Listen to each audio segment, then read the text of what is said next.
So today's session will cover sexism and the importance of appearance and female identity in the text. So we're looking at photograph 51 and My Brilliant Career, and we're not only looking for similarities with these ideas, we're also looking for differences. So how do the characters respond differently to sexism? How do each of the worlds of the text construct sexism or the limits on women in different ways? So throughout this unit, you must also consider whether you are just looking for where they're the same or where you are also looking for important differences.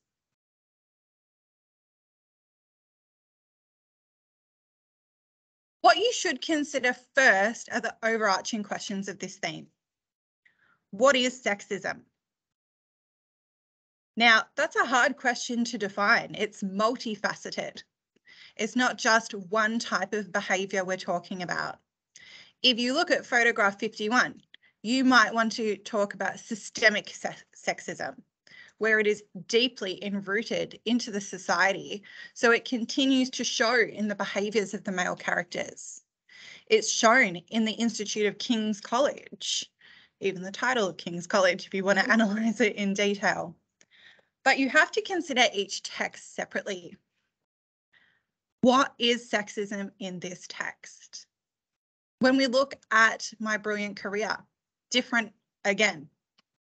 My Brilliant Career, we're set in Australia, more than 50 years before Rosalind in photograph 51. Yet Sibylla has similar but different encounters with sexism to Rosalind. She's not only limited by her sex in terms of work, she's also limited in terms of her family. And it's not just the male patriarchy who contribute to Sibylla really not being able to fulfill her potential. Look at the limits that her grandmother places on her and her mother places on her as well. So looking again at those societal expectations. Something else you might want to consider. Why would women in these texts be subjected more to sexism than the men? Are any of the men subjected to sexism? What about Wilkins? If we look at photograph 51, there are certainly comments made about him and his gender and the way he went about courting Margaret Ramsay. Are there presumptions made about some of the male characters because of masculinity and the way that masculinity is defined in the text? If we look at Harry Beecham in My Brilliant Career, he's tall, he's broad, he's rugged, he's the outback kind of dude. But is he mocked for being sensitive by Sibylla? Certainly. So are there some instances where we can look at sexism in the text, not just directed at women, which it is on the most part, but we need to ask our question, are any of the men subjected to sexism as well? Now, branching off from this, we look at the topic of appearance in both texts. Physical appearance is mentioned in both. Does appearance actually equal success? Should physical appearance have anything to do with the careers of the women, with the lives that they choose? In the notes that we started taking yesterday, a lot of people commented that Sibylla was in some ways obsessive about her appearance and deeply concerned about the way she looked and the fact that nobody would ever love her. But does that equal success?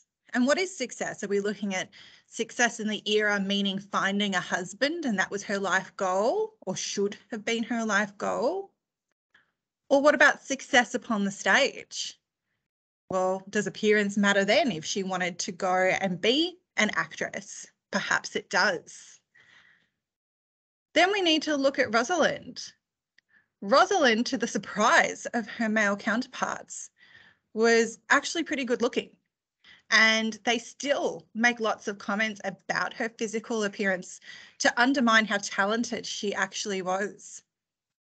They make comments about, oh, I assumed that she would be fat, or she'd even look better if she did something with her hair. There are no discussions about the way the men look. Yet Rosalind, who is by far the most superior scientist, is continually critiqued behind her back by her male counterparts about the way she looks. Yet, does that define success? Despite the way she looks, she still discovers the secret to life before any of them. Again, in another branch off, we can look at female identity. So in the worlds of both of these texts, what are the roles of the women? What are the social expectations placed upon them? So you could branch this out in photograph 51 and say, well, if I look at the expectations of men and women in this era, in this text, we see that it's the men who should be the leaders, the men who should be making the discoveries, and perhaps the women as assistants or homemakers, or not having a place in science because that was a male-dominated field. Being grateful for having attention, like Margaret Ramsay. What about in My Brilliant Career? What are the societal expectations? Young women get married. Young women are told what to do by their families. Young women who take up the stage are seen as scandalous unless they are married. The men should be strong and strapping and looking for financial wealth for their family. They should be there to protect their wives, give them everything they want, just not a career. The men should be bold, but not sensitive. So there are some constraints for all of these characters based off the era in which their text is set and the world in which they are living. So these are the questions you need to be able to break down and think about when you're writing your essays.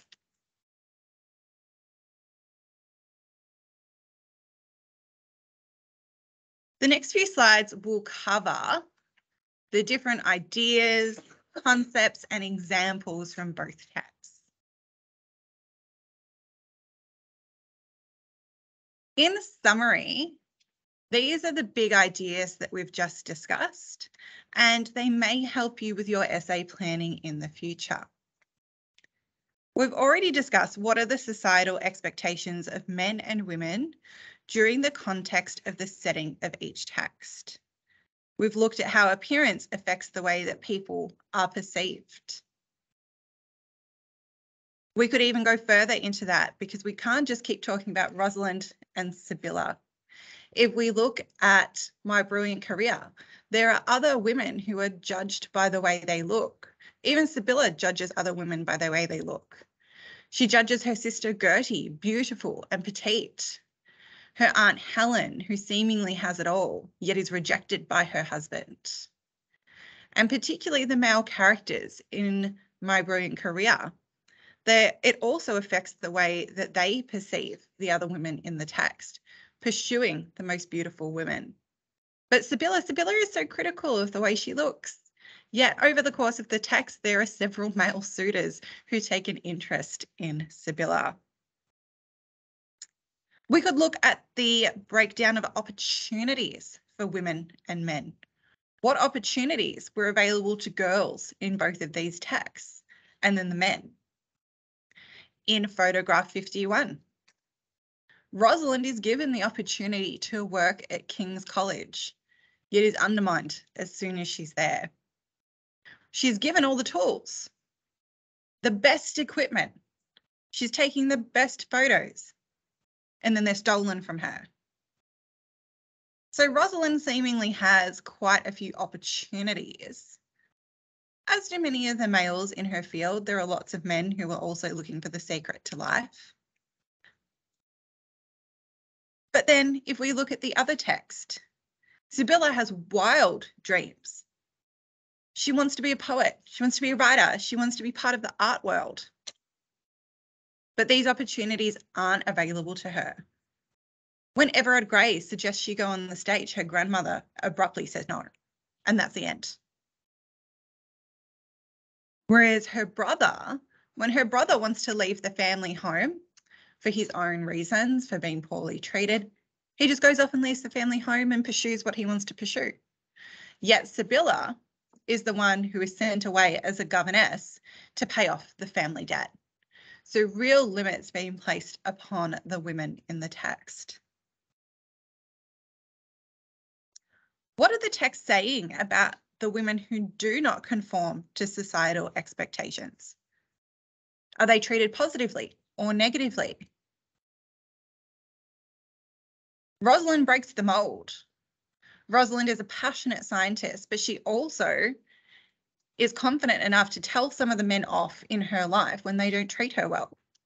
She rejects Wilkins's chocolates. She kicks Watson out of her lab when he is rude to her. And as soon as she does that, there are negative comments being made about a woman who doesn't conform to societal expectations. She's bold, she's fearless, she's a leader, she's confident, and as such, they try to undermine and demean her as a consequence. Sibylla, while Sibylla is quite the same in that she is rebellious, she often gets away with it because she is a girl, not a woman. Being quite young, there is a lot of leeway for young Sibylla to be a bit more wild.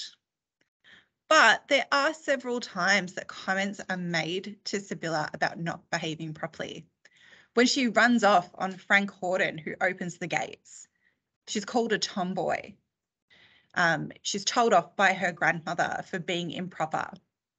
And several times other characters question and bring up to her the way she is treating men in the text, not playing with their hearts, not giving away signals that you're intending to be interested when you're actually not, and that is very frowned upon. So the fact that Sibylla is doing these types of things is again negatively conveyed by the other characters.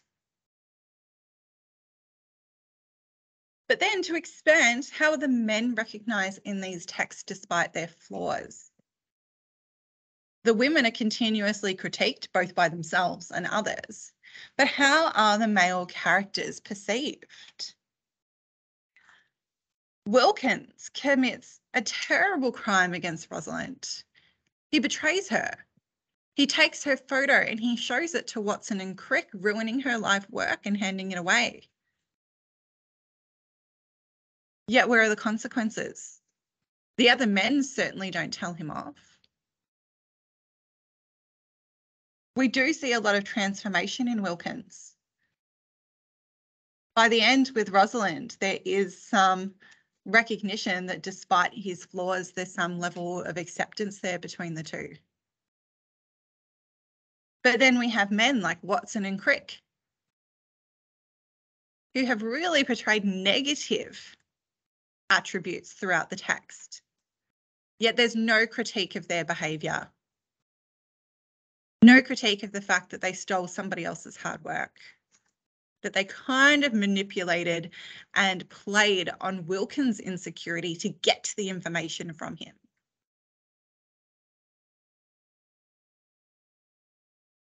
And there are definite men in My Brilliant Career who have exceptional flaws. If we look at Sibylla's father, Richard Dick Melvin, he risks his whole family's livelihood. They were really comfortable and he risks it on a whim because he's bored and other people have told him he's intelligent, and he loses everything. He sends them into poverty. And then as a result, he drinks what little money they have left. Yet where are the consequences and the critique of him? Sibylla is, of course, critical of her father, but there's very little weight put on her opinion of her father because of the patriarchal society in which she lives. His wife doesn't leave him. She continues to do what she can do for the family, Yet it is his decisions who continuously force his family into worse and worse financial ruin.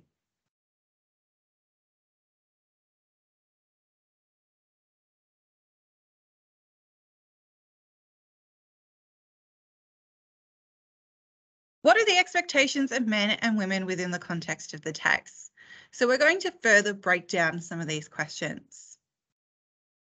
I strongly suggest highlighting some of the key vocab as we go if you've got a highlighter, so that way you can use some of these phrasings to help you upskill your essays.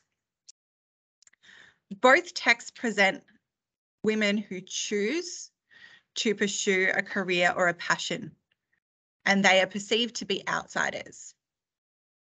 If you're a woman with passion, a woman with a career, you're different. Sibylla decides to reject Harold's proposal in order to move on with her own passions, finally. And this goes against what would have been the most obvious choice for a girl of her standing. What everybody is expecting is that man, us women, to get married, says yes, that's it. He's wealthy, he's a good man as far as we can tell, yet she still rejects him, and that would have been perceived quite negatively by everybody. Then we have Rosalind, who is single, an older single woman in her era. She's seen as being blunt, forward. However, Don Caspar finds this compelling, and he forms a relationship with her, but unfortunately it is one that cannot be fulfilled due to illness. I think for me that's probably one of the hardest things in the text, is watching Rosalind finally accept that maybe she could have it all. She could have the career, have the man, have the life that she wanted, but then it is thwarted by illness very, very quickly. But again, there was a conversation early in the text where there's a mention of a Mr. Franklin, almost implying, where's your husband? Just assuming that a woman of her age would be married.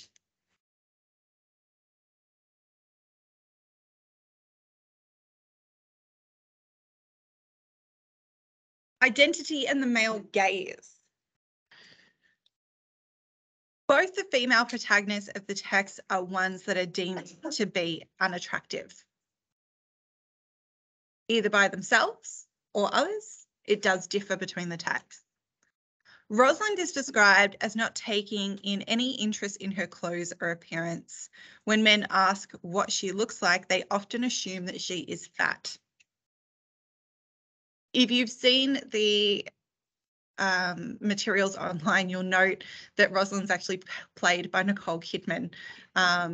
So it's kind of very obvious that despite what is said about her, she is still quite beautiful in her own way.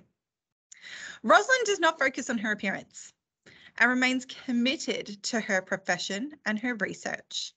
And within the male-dominated science world, she excludes herself further because she is just so intense about the science. Then we have Sibylla. She's described by Miles Franklin as lacking beauty and her hideousness. This doesn't stop her from being attractive to Harold. However, she also doesn't hide her intelligence and her brash personality.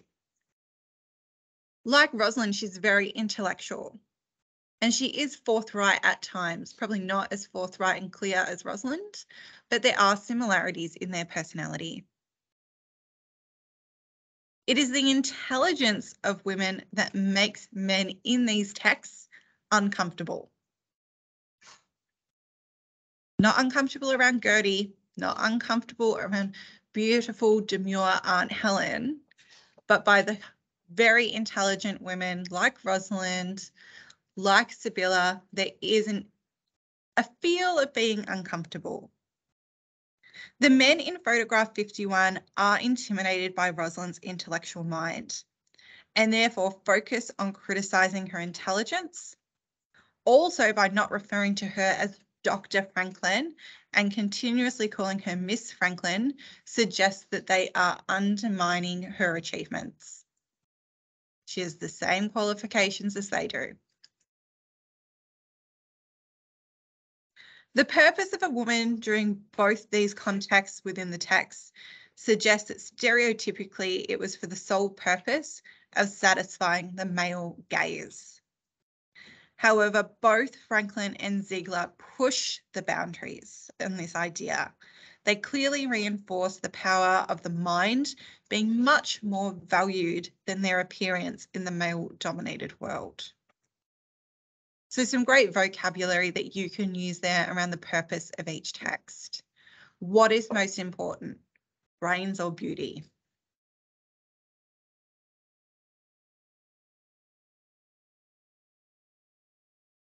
Let's look a little bit at their roles, the roles of women in society. Women's roles are often seen as being domestic and maternal. There are a number of characters in both texts that fall into both of these ideals. However, their happiness and success is questioned. Is this what is going to make them happy? Well, definitely not for Rosalind and Sibylla. As we said before, it is the women who are single, unmarried, educated and professional that are deemed the outsiders of the text. Both Rosalind and Sibylla are independent and intelligent, that they do not desire to conform to the expectation that they are to be domestic and maternal. They follow their own destiny despite the hurdles that block them from their success. For example, Rosalind's father was initially not supportive of her following her dream of becoming a scientist.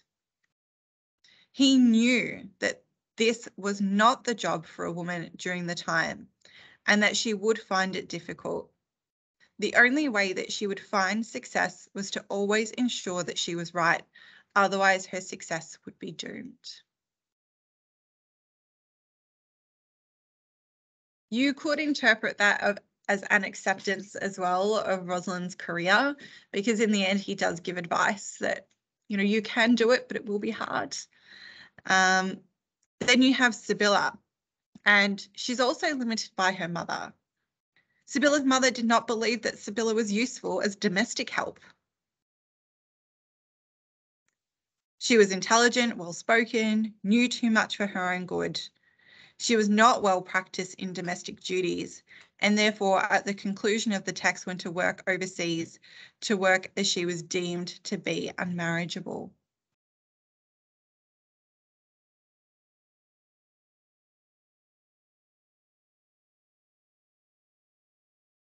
So we're seeing really different parents here, really different expectations of where their girls could go, could end up, should end up, and we can analyse that in more detail.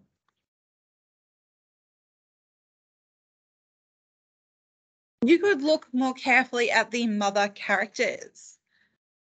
The mothers in photograph 51 are silent characters and they do not have a voice. Rosalind's mother is hardly mentioned, but it is her father that impacts her life decisions. So we're looking for the things here that are absent in the text. The mothers within My Brilliant Career are often seen as just being baby machines. They're at the mercy of their fertility and just breed babies until they can't anymore. They are not necessarily happy either, seeming to be resentful to their children. You could look at the example, the M Swats there. How many children do they have? Dirty little children. There are those from wealthy families in My Brilliant Career who are not often are not partaking in the well-being or nurturing of their own children and leaving it up to nurses or governesses. So a different structure of family. The relationship between Sibylla and her mother Lucy can also be seen as an area of significance. It was very clinical, practical. There was no maternal connection, even though Sibylla craved her mother's affection.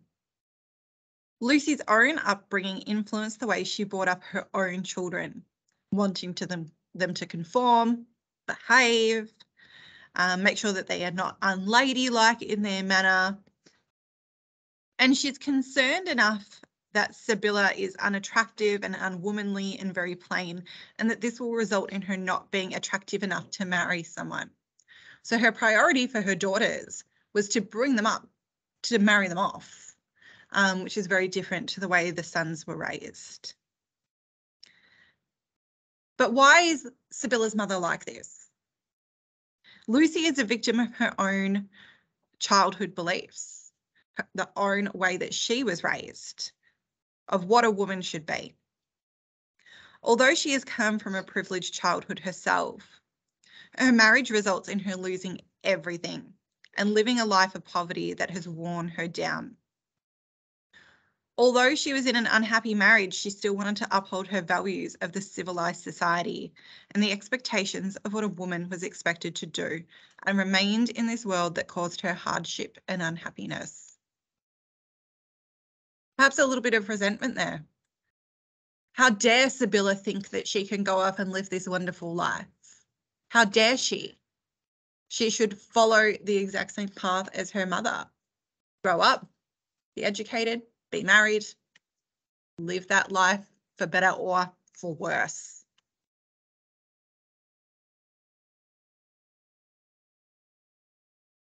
The other female character that's really important in Sibylla's world is Granny, also known as Mrs. Bossier.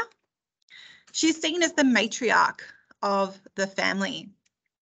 Her daughters are Lucy, which is Sibylla's mother, and Helen, who are both supported by her.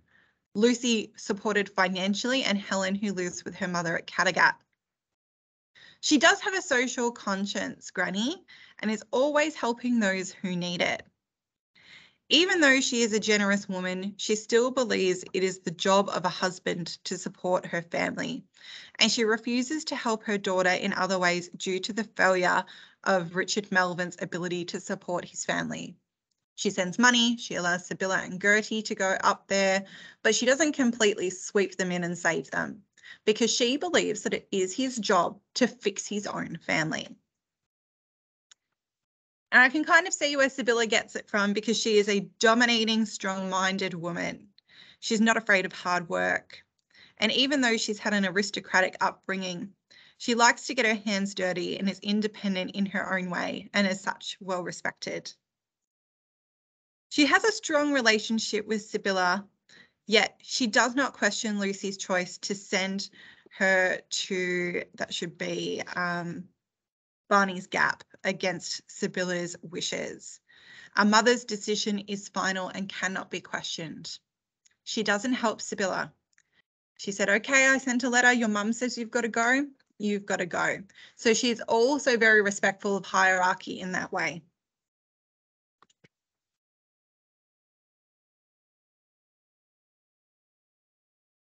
Another female character that you could consider is Mrs. M Swat. She's seen as the stereotypical baby machine. Years of childbirth and pregnancy and breastfeeding has led her to being exhausted.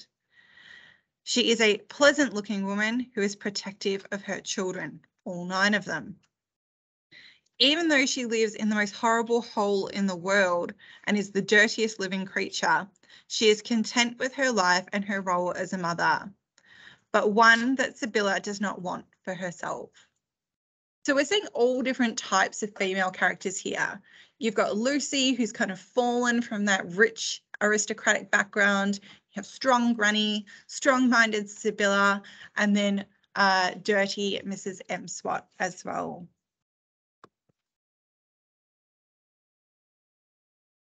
But what about marriage in the text? The unmarried, single, professional, and educated women of the world. Both Rosalind and Sibylla fall into this category, but are determined to forge their own path to success and their own independence. In photograph 51, there are no other women who play a role that represent this category. However, in my brilliant career, there are many women who are unmarried, who are stereotyped as caregivers or governesses. Many of the young women in My Brilliant Career help with domestic duties. However, they compete with each other to capture the male gaze of the bachelors. So there is some type of undertone of, I'm looking for a husband. The character that you could consider for further evidence is Aunt Helen. She is a single woman who was once described as one of the most beautiful and lovable girls in Australia. Through her own experiences and heartbreak, she remains single, but is very protective of Sibylla. She plays a big sister motherly role towards Sibylla, one that her own mother could not fulfill. You'd like to think of Aunt Helen as doing everything right, kind of like Lucy. Was raised well, had great manners, was beautiful, went off and got married, and then her husband ditches her. Same with Lucy. Grew up well, got married, husband ruins family. Hasn't worked out very well for either of them. Then you have Harold Beecham's aunts as well, who are these unmarried spinsters who took on the role of caring for Harold, and in turn he cares for them as well.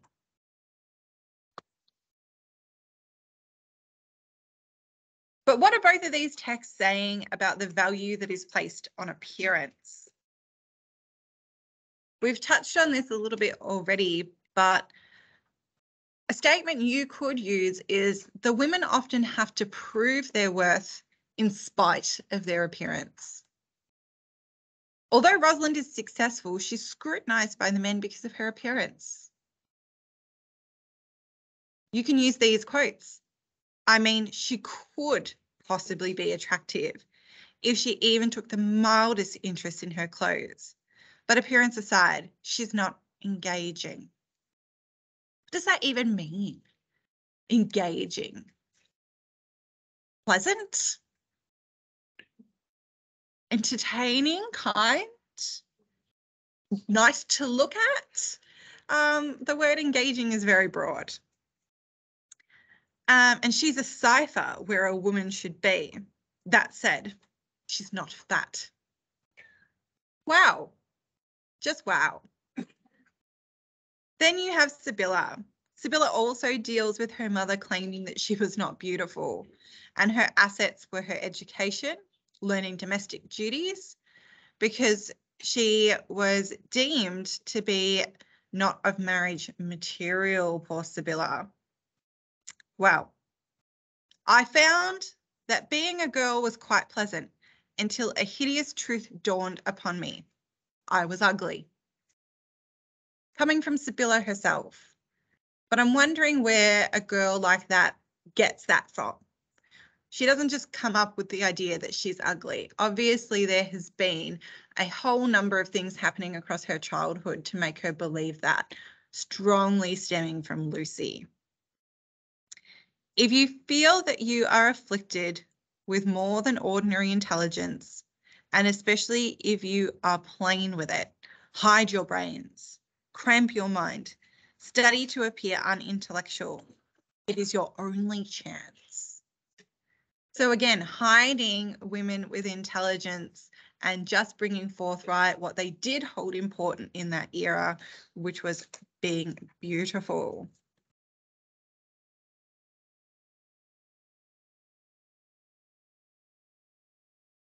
What are the texts saying? What are some big overarching statements you can use to start writing some topic sentences?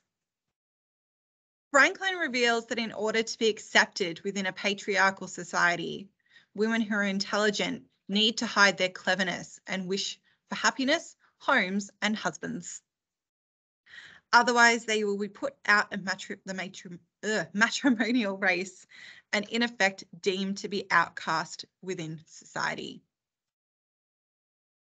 What about the other text? What about photograph 51? Ziegler, however, encourages women to embrace their intellect, even if it means having their physical self scrutinized by the male gaze.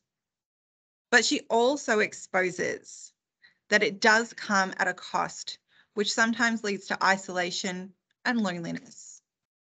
But the race is not one towards matrimony. It is towards greater humanity. So we can see some conflicting messages in the text there. One about hiding cleverness and one about really celebrating it, but there being a cost. But what do they both say? Both texts are a revelation of societal expectations placed upon women to adhere to the desire of the male gaze and to become objects. But due to the strong-minded nature of both female protagonists, Ziegler and Franklin, ensure that success and happiness can be achieved through determination and independence and the desire to push through the boundaries of a patriarchal world. So there is hope.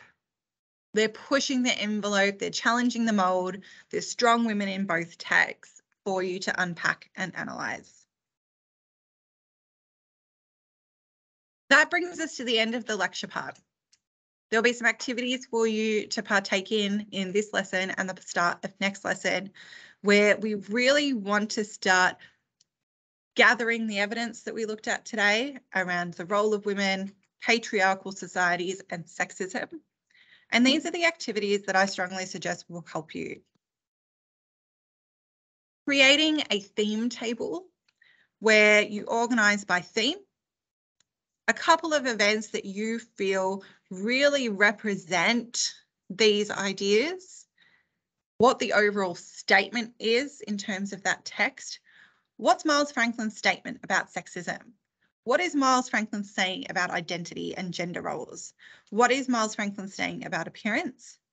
And then replicating that the same for the other text. Where is the evidence from photograph 51? And what are Ziegler's statements on these themes? We'll also start looking at practice paragraph writing, and you may want to start thinking about this question for next lesson. How do both texts explore the impact that societal expectations has on women? So we're going to look at that in more detail next lesson.